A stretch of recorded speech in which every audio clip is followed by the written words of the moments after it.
Let me ask you a question. Have you ever left a doctor's appointment feeling confused? Maybe even frustrated because the doctor said they're fine, but everything in your gut said, no, they're not. You see the missed medications, the confusion at home, the weight loss, the isolation, and the falls that weren't mentioned. And yet the medical chart says stable. This is one of the most common and emotionally exhausting experiences adult children face when caring for aging parents. Today, we're talking about what it really means when a doctor says they're fine, why families feel dismissed, and what you can do when your lived experience doesn't match the medical assessment.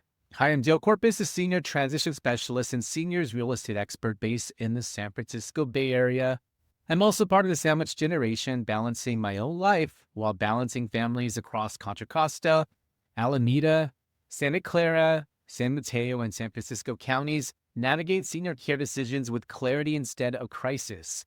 This is another episode of Sandwich Generation Solutions, powered by the Simplify Senior Transitions podcast. Let's dive in.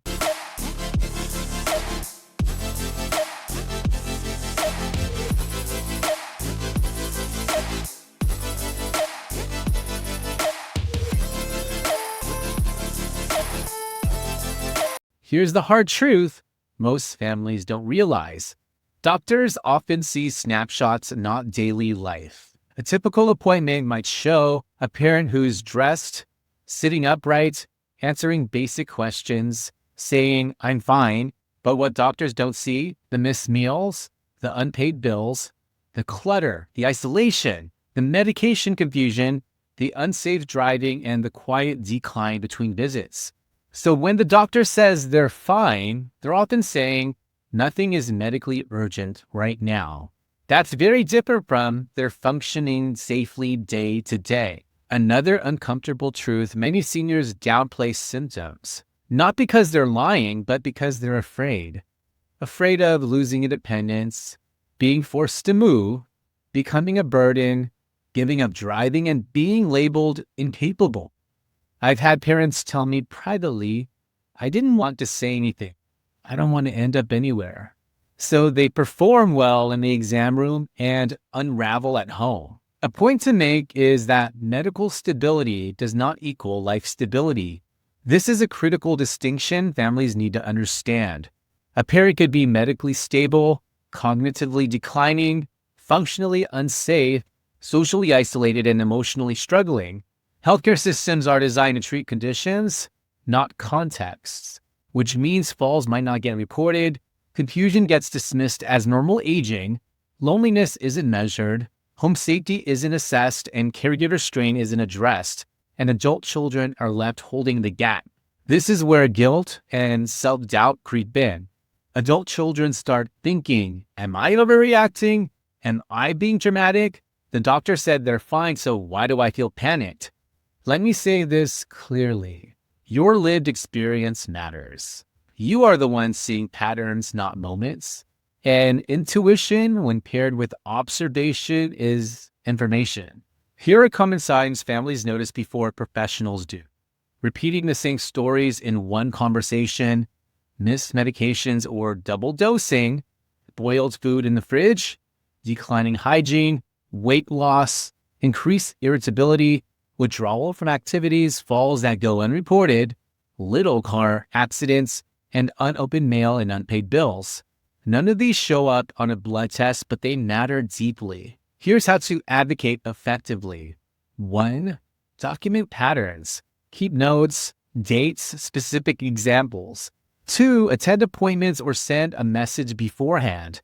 Many providers allow family input before visits. 3. Ask better questions. Instead of, are they okay? Try, are they safe living alone? What level of support do you recommend now, not later? And what would concern you if this were your parents? 4. Request functional assessments. Ask about occupational therapy, cognitive screening, or home safety evaluations. 5. Loop in non-medical professionals. Care managers, senior living advisors, and home safety specialists see what doctors don't. Here's something else I tell families.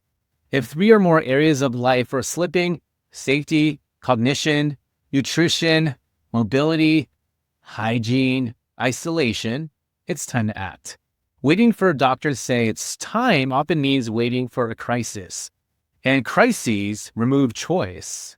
I worked with families who waited and families who planned. The difference?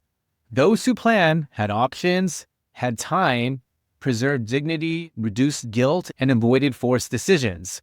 Those who waited were rushed, reacted under stress, felt blindsided, and lost control of the process. You don't need permission to prepare. Here's the mindset shift that changes everything. Instead of asking, is it bad enough yet? Ask, what support should improve their quality of life now? Support isn't failure. Planning isn't betrayal. Advocacy isn't disrespect. It's love in action.